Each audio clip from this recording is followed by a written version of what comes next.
Well, hello and welcome. I'm excited on this episode of our Action Coach Business Spotlight series to have Scott Carlton. Scott, thanks for joining us. I appreciate you being here and I hope that you're doing well today. Hey, thanks a lot for having me. It's my pleasure. Scott, as I understand, you serve as the president of Tokai Carbon USA. Been there a little bit over 7 years. We are focused in this series on our local community, so most everything is in and around Charlotte and the greater Charlotte area. So good to have you as a neighbor, so to speak, with us focused in the Charlotte Lake Norman area.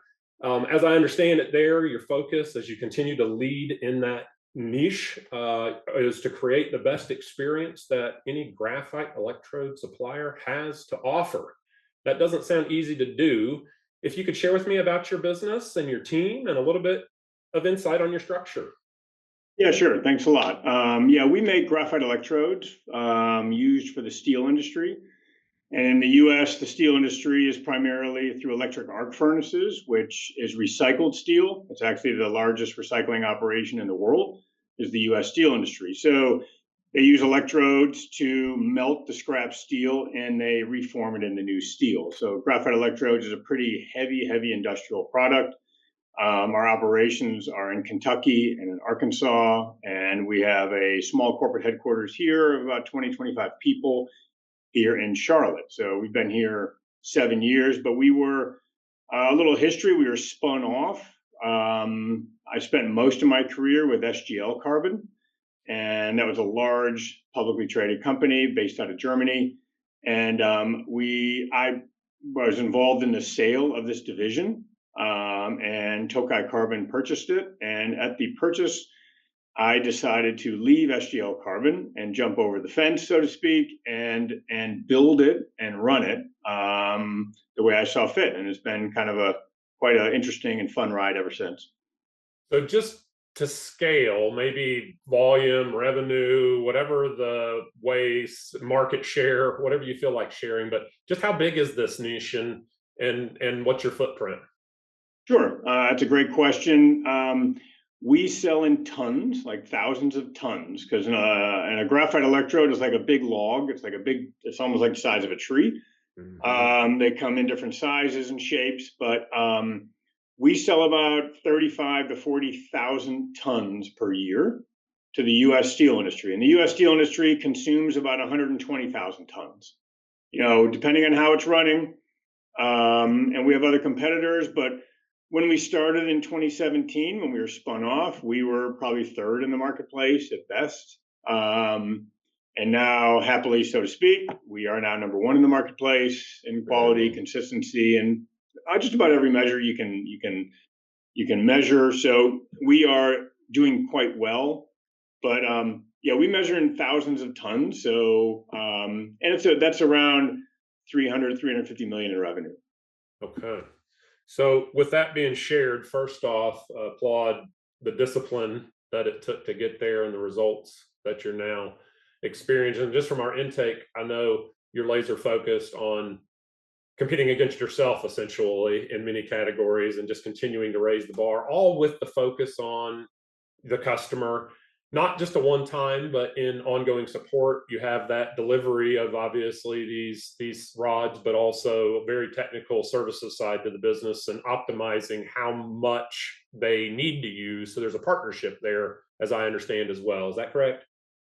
Yeah, this is a very technical process.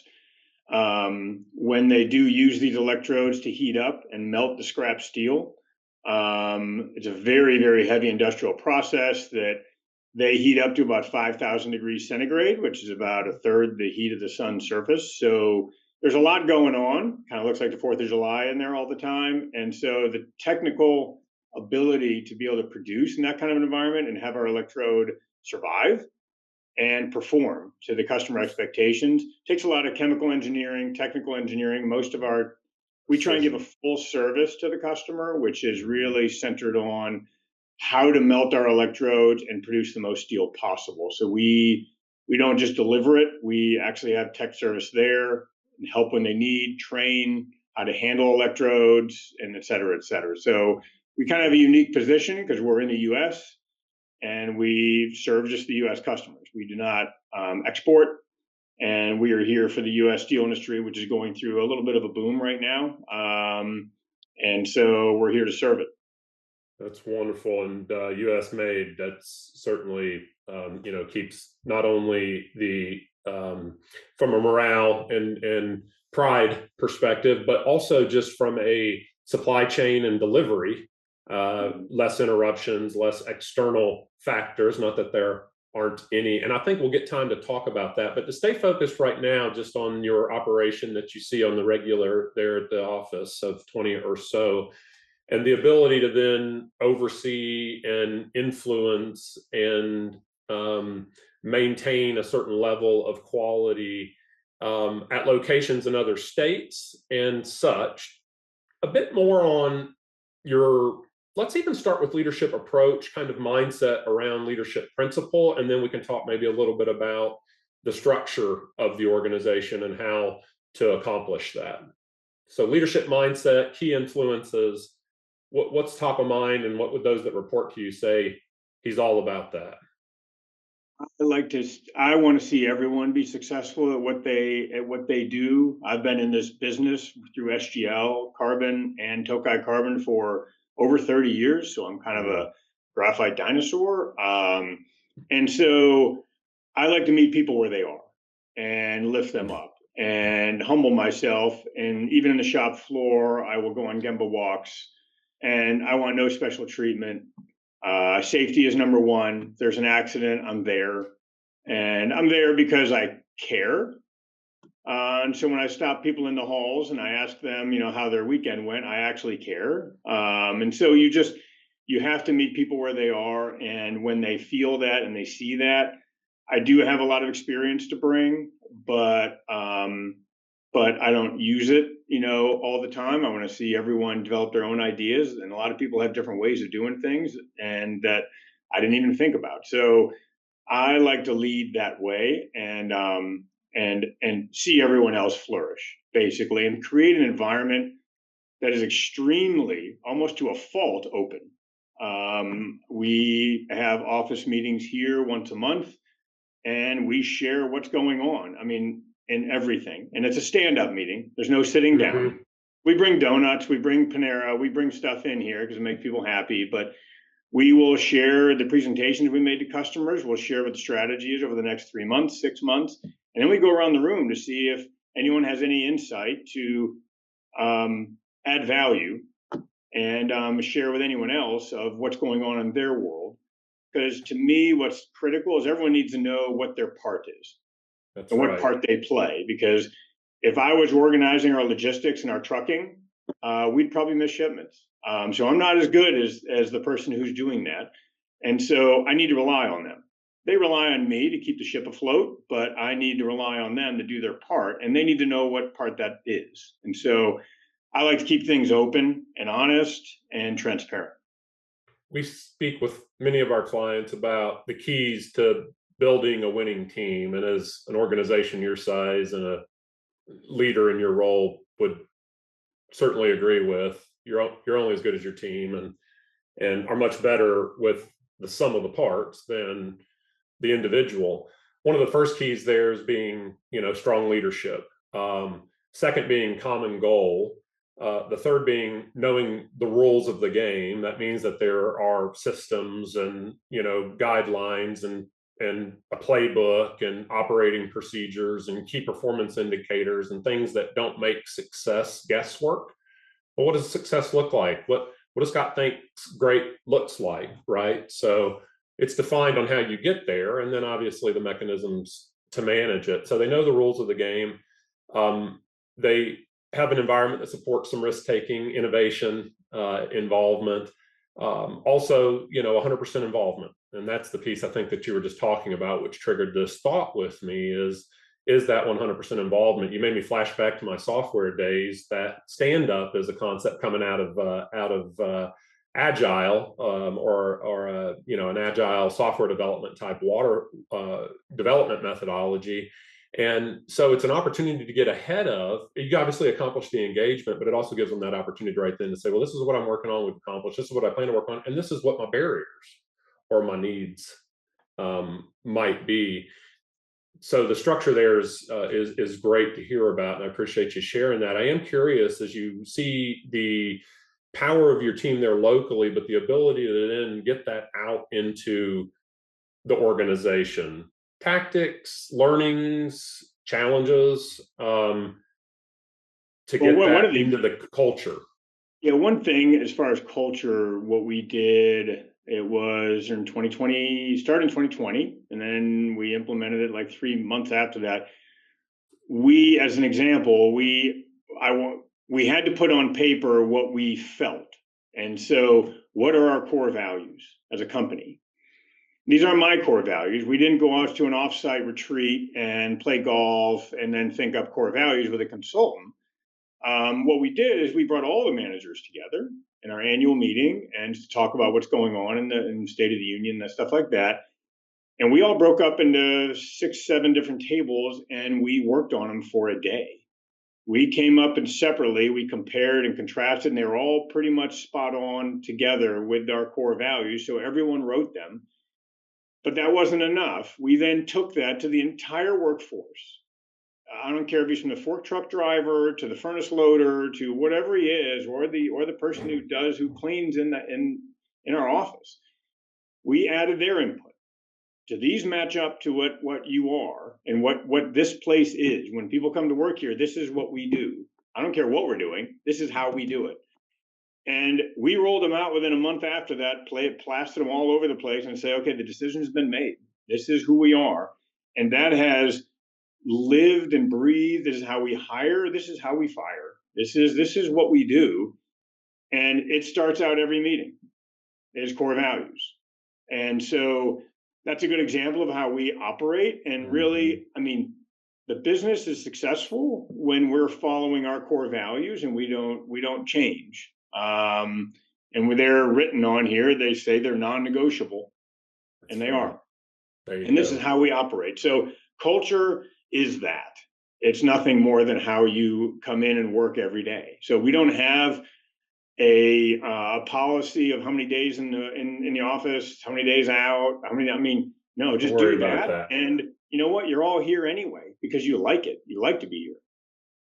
So that's kind of how we operate, and that's what I would deem as successful. Is when I see we have quarterly above and beyond awards where employees nominate another employee. I was just going to say that. I was just waiting to, see if there was anything else we were going to kind of think there. But to that point, I was just talking with a client and working through the same things, and they basically peer nominate. Is that the way you're? That's right. So they have to be nominated by their peer group, but someone's nominated every time. So you may have a little facilitation from a leader. If you noticed anything, what have you, but tell us more about that, if you will. It's something we put in just right after we put these core values in place, and it's just open. We have it quarterly, and it's who went above and beyond, and it's to any individual. And so we get about 15 to 20 every quarter, and we got to go through and try and choose. And we have to choose one winner. And then we have at the end of the year the most nominated, because some people don't necessarily win, but man, they're killing it. And they need an award too. So, and they get their name on a plaque. We have a huge presentation, and it never gets removed from the plaque. So it's like the Stanley Cup. We have all the names on there. Wall of Fame. That's right. And we put a separate trophy on their desk so everyone can see it. Who won the last time? And so that's a really sense of pride. And I think the nominators get a lot out of it because they got to go and write it down. And I think that is something, giving people feedback and praise. And this isn't just made up stuff. These are things that I shake my head like, I can't believe I don't know if I would do that. At the dedication of being on Saturday night at 2 a.m, working the truck, trying to get the shipment out because they know on-time delivery is important, and blah blah blah blah. I don't know if I would. It's unbelievable. So I love seeing that. I love giving those awards, and seeing how humble everyone is. And they always tell me the same thing. Well, that's our core values. I said, yep, that is. Yes, care, I think, is a word you've used numerous the big times. C word. So yep, I just want to see how you care. Yep. Yeah. So two things I want to make sure we cover before we wrap up this session of our podcast. In your leadership team, so we talked just a minute about getting things down into the organization and making it part of the team as a whole. Specifically for your leadership team, I know you've been leveraging, and I just like your insights on, because it's a tool we use and that we have as a commodity, if you will, or as part of a leadership development strategy. And that's called DISC, which is a communication styles. And also has, if you have kind of the add-on, it has a motivators piece to it. Now, the most profound thing, and I want to know what you think of it, the most profound thing I find in it is the insight, of course, to self, but the ability to also better understand those we're communicating with and their style, therefore communication being really about the response we get, therefore being able to get the effective outcome both are, looking for. In your own experience with DISC, worthwhile learnings, high level? No, it's critical. We've done a lot of leadership training over the last year and a half, and you get trained, and then you go back and you try and figure out how to utilize that, in your workspace. But we work in teams. That's one of our core values, is teamwork. So, and knowing the personalities and the motivators and what that person's what moves them and what makes them operate better, and makes them more curious and to engage in the team, is critical. And so what the DISC profile did, we did it on all of our managers. So everyone has their own unique DISC profile of who they are and what drives them. And I've heard so much positive commentary, because if you don't know yourself, you really don't know how to lead. And so everyone's really excited. So now we are to the phase of everyone's had their session where they have a couple of hours with someone, an expert who dives into their history. And everyone's gotten a lot of positive feedback. Now we're doing teams where you put everyone in a team setting and you have them all plotted on a chart.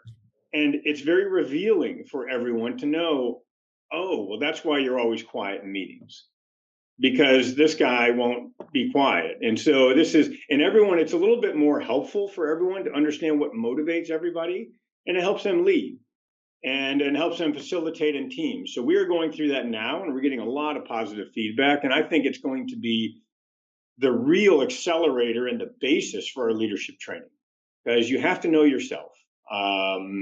And so I think it's been very positive for us. And I've heard a lot of positive feedback from all the managers on it. Oh, what a great testament to the process. And obviously, it's really about the impact that you hope it would have. Quick story, I was working with a client, did the team alignment, leveraging DISC, aligned to corporate strategy, kind of into the individual performance plan. So there was a real clear understanding of how their individual performance contributes to the organization as a whole. And one of the individuals on that team shared with me that he had an interaction with one of the individuals in the field, and it didn't go how he wanted. And so kind of referencing and leveraging, there's a section in those reports where it says, how to communicate with, and it'd be obviously the styles that you aren't. And so, and those for listening, DISC is DISC, dominant, influence, stable or stability, and compliance. So kind of analytical facts. And dominant is more about task and timeline than, as it may be implied sometimes, or assumed of over individuals, but it's more about the tasks at hand. So that's DISC, and in that he read how to act and interact with the individual style, because they have all of their team's styles on their chart. Called him back and had a conversation with him, leveraging just some of the bullets of say this to insert name here, Phil, and came out swimmingly. It was like he was just dumbfounded. The guy was like, "Oh, okay, yeah, well," and I mean, it was like this guy was as hard as a rock. You couldn't crack him. And so those little things, when you hear those, so much strategy at the top and investment, time, commitment, but then you start seeing those little things, like you say, make their way back up, and it's a validation and an affirmation, right?